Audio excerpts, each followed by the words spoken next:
शास्त्रों में कहा गया है कि अधिक मास का समय अत्यंत पवित्र माना जाता है। इस महीने में किया गया जप, तप, दान, कथा, श्रवण और श्रीमद् भगवद गीता का पाठ कई गुना अधिक फल देता है। इसी कारण संत और महात्मा इस महीने को आत्मा की शुद्धि और भगवान के करीब आने का श्रेष्ठ अवसर बताते हैं। अधिक मास को पुरुषोत्तम मास भी कहा जाता है और यह भगवान श्री हरि विष्णु को अत्यंत प्रिय माना गया है। वैसे तो पुरुषोत्तम मास में पूरी भगवद गीता का अध्ययन करना अत्यंत शुभ माना गया है, लेकिन यदि किसी एक अध्याय को सबसे विशेष माना जाए तो वह है गीता का 15वां अध्याय पुरुषोत्तम योग। इस अध्याय का महत्व इसलिए और बढ़ जाता है क्योंकि इसका नाम स्वयं भगवान श्री पुरुषोत्तम के नाम पर रखा गया है।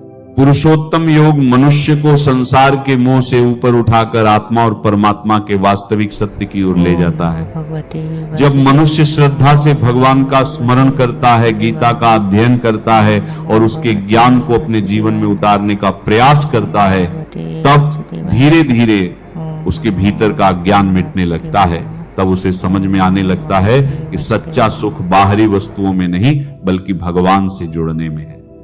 यही पुरुषोत्तम योग की सबसे गहरी शिक्षा है।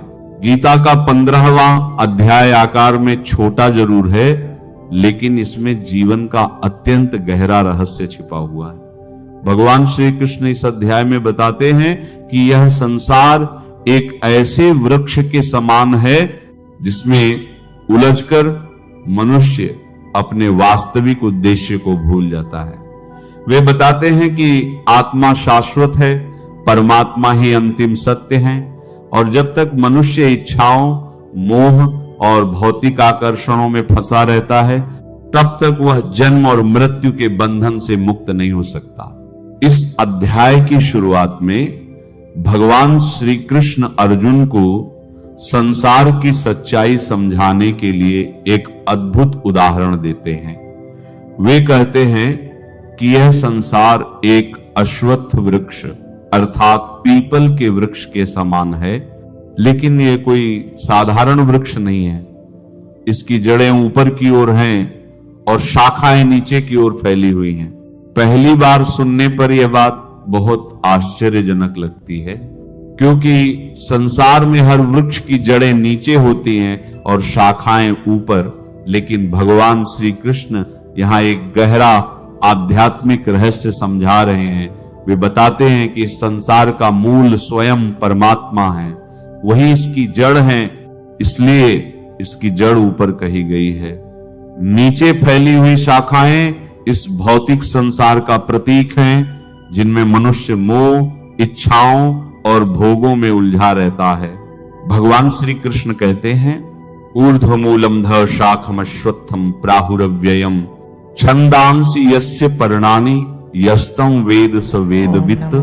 अर्थात यह संसार रूपी अश्वत्थ वृक्ष ऊपर की ओर जड़ वाला और नीचे की ओर शाखाओं वाला है। वेद इसके पत्तों के समान है और जो इस वृक्ष के वास्तविक स्वरूप को जान लेता है वही सच्चा ज्ञानी है। यहां भगवान ये समझाना चाहते हैं कि मनुष्य केवल संसार की शाखाओं में उलझा हुआ है, लेकिन उसकी जड़ को नहीं जानता। वह जीवन भर धन, सुख, मान सम्मान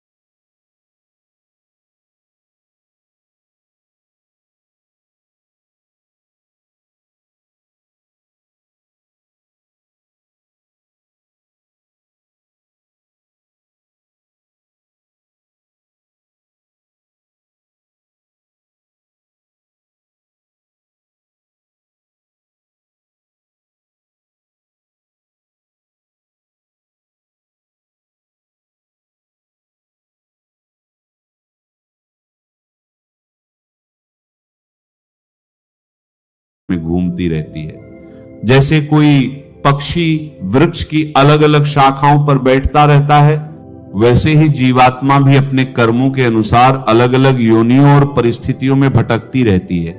भगवान श्री कृष्ण यहां मनुष्य को एक अत्यंत महत्वपूर्ण सत्य समझाते हैं कि यह संसार देखने में आकर्षक अवश्य लगता है, लेकिन वास्तव में यह स्थायी नहीं है। यहां हर चीज परिवर्तनशील है। शरीर बदलता है, संबंध बदलते हैं, परिस्थितियां बदलती हैं और एक दिन यह शरीर भी समाप्त हो जाता है।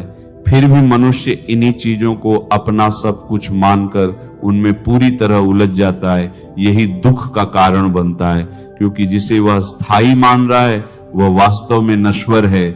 भगवान श्री कृष्ण आगे अर्जुन को समझाते हैं कि संसार रूपी वृक्ष से मुक्त होना इतना सरल नहीं है। इसकी जड़ें बहुत गहराई तक फैली हुई हैं। ये जड़ें मनुष्य की इच्छाओं, मोह, आसक्ति और कर्मों से और भी मजबूत हो जाती हैं। जितना अधिक मनुष्य संसार के भोगों और वासनाओं में उलझता है, उतना ही वह इस वृक्ष से बंधता चला जाता है। ताप मनुष्य सोचता है कि यदि उसे अधिक धन मिल जाए, अधिक सुख मिल जाए या अधिक सम्मान मिल जाए तो वह पूरी तरह संतुष्ट हो जाएगा। लेकिन संसार की यही सबसे बड़ी विशेषता है कि यहां इच्छाएं कभी समाप्त नहीं होती। एक इच्छा पूरी होती है तो दूसरी उससे भी बड़ी इच्छा सामने खड़ी हो जाती है। इसी कारण मनुष्य जीवन भर भागता रहता है, लेकिन भीतर से उसे शांति नहीं मिलती। भगवान श्री कृष्ण कहते हैं कि इस संसार रूपी वृक्ष को केवल वैराग्य रूपी शस्त्र से ही काटा जा सकता है। यहां वैराग्य का अर्थ संसार छोड़ देना नहीं है, बल्कि संसार में रहते हुए भी उसके मोह में न फंसना है। कई लोग सोचते हैं कि भगवान को पाने के लिए घर परिवार छोड़ना आवश्यक है, लेकिन गीता ऐसा नहीं कहती। भगवान श्री कृष्ण स्वयं अर्जुन को युद्ध भूमि में खड़े होकर ज्ञान दे रहे हैं। वे अर्जुन से संसार छोड़ने के लिए नहीं, बल्कि सही समझ के साथ अपना कर्तव्य निभाने के लिए कहते हैं। वैराग्य का वास्तविक अर्थ है अपने मन को भगवान से जोड़ना और संसार को अस्थायी समझना। जब मनुष्य यह समझ लेता है कि यह शरीर, धन, पद और सम्मान हमेशा रहने वाले नहीं हैं, तब धीरे धीरे उसका मोह कम होने लगता है। तब वो संसार में रहते हुए भी भीतर से स्वतंत्र होने लगता है। हे अर्जुन, जब तक मनुष्य सांसारिक वृक्ष के मूल कारण को नहीं समझता, तब तक वह जन्म और मृत्यु के चक्र से मुक्त नहीं हो सकता। आत्मा बार बार शरीर बदलती रहती है और अपने कर्मों के अनुसार अलग अलग परिस्थितियों में जन्म लेती रहती है। यही कारण है कि ज्ञान और भक्ति दोनों आवश्यक हैं। केवल संसार से भाग जाना मुक्ति नहीं है और केवल ज्ञान सुन लेना भी पर्याप्त नहीं है। जब मनुष्य उस ज्ञान को अपने जीवन में उतारता है, तभी वास्तविक परिवर्तन आरंभ होता है। भगवान चाहते हैं कि मनुष्य अपने जीवन का उद्देश्य समझे। यह मानव जन्म केवल खाने, कमाने और इच्छाएं पूरी करने के लिए नहीं मिला है। यह जन्म इसलिए मिला है ताकि आत्मा अपने वास्तविक स्वरूप को पहचान सके और परमात्मा तक पहुंचने का मार्ग खोज सके।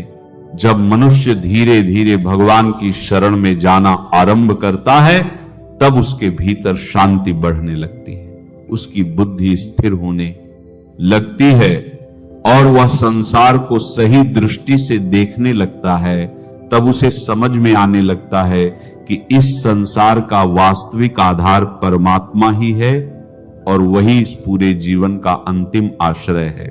भगवान श्री कृष्ण आगे आत्मा के वास्तविक स्वरूप को समझाते हैं। वे बताते हैं कि यह जीवात्मा वास्तव में परमात्मा का ही अंश है। आत्मा दिव्य है, शाश्वत है और कभी नष्ट नहीं होती। लेकिन जब वही आत्मा इस भौतिक संसार में आती है, तब माया के प्रभाव से शरीर और इंद्रियों के साथ जुड़कर अपने वास्तविक स्वरूप को भूल जाती है। भगवान श्री कृष्ण कहते हैं, ममैवांशो जीवलोके जीवभूतः सनातन मनः षष्ठानि इंद्रियाणि प्रकृति स्थानि कर्षति, अर्थात इस जीवलोक की सभी आत्माएं मेरा शाश्वत अंश हैं, लेकिन माया के बंधन के कारण वे मन सहित 6 इंद्रियों के साथ संघर्ष करती रहती है। ये बहुत गहरी बात है।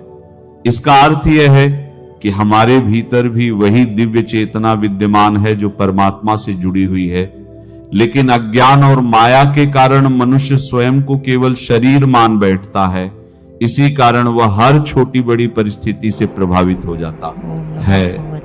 कभी सुख मिलने पर अत्यधिक प्रसन्न हो जाता है तो कभी दुख आने पर पूरी तरह टूट जाता है। लेकिन जो व्यक्ति आत्मा के इस ज्ञान को समझने लगता है, उसके जीवन में धीरे धीरे स्थिरता आने लगती है। भगवान श्री कृष्ण आगे बताते हैं कि यह आत्मा शरीर छोड़ते समय अपने साथ मन और सूक्ष्म इंद्रियों को लेकर दूसरे शरीर में प्रवेश करती है। जिस प्रकार वायु किसी स्थान की सुगंध को अपने साथ ले जाती है, उसी प्रकार आत्मा भी अपने संस्कारों और इच्छाओं को साथ लेकर आगे बढ़ती है।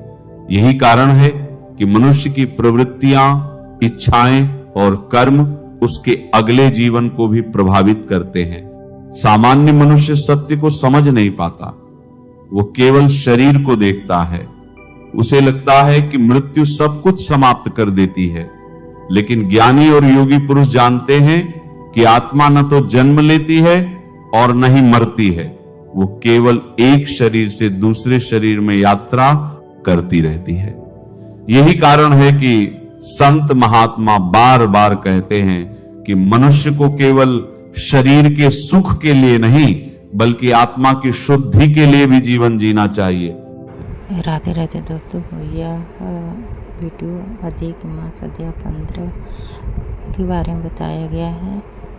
बहुत अच्छी अच्छी बातें बताया गया है इस अध्याय में। चैनल को अब तक सब्सक्राइब नहीं किया तो चैनल को सब्सक्राइब कर दीजिए। वीडियो को लाइक करके शेयर करना बिल्कुल नहीं भूलिएगा। चलिए फिर से मिलते हैं कि नए वीडियो में। अपना ध्यान रखिएगा। भगवान का कृपा हम सब पे हमेशा बनी रहे, आप सब पे बनी रहे। राधे राधे दोस्तों, फिर से मिलते हैं पार्ट 2 के इसी अध्याय में। राधे राधे, ओम नमः शिवाय।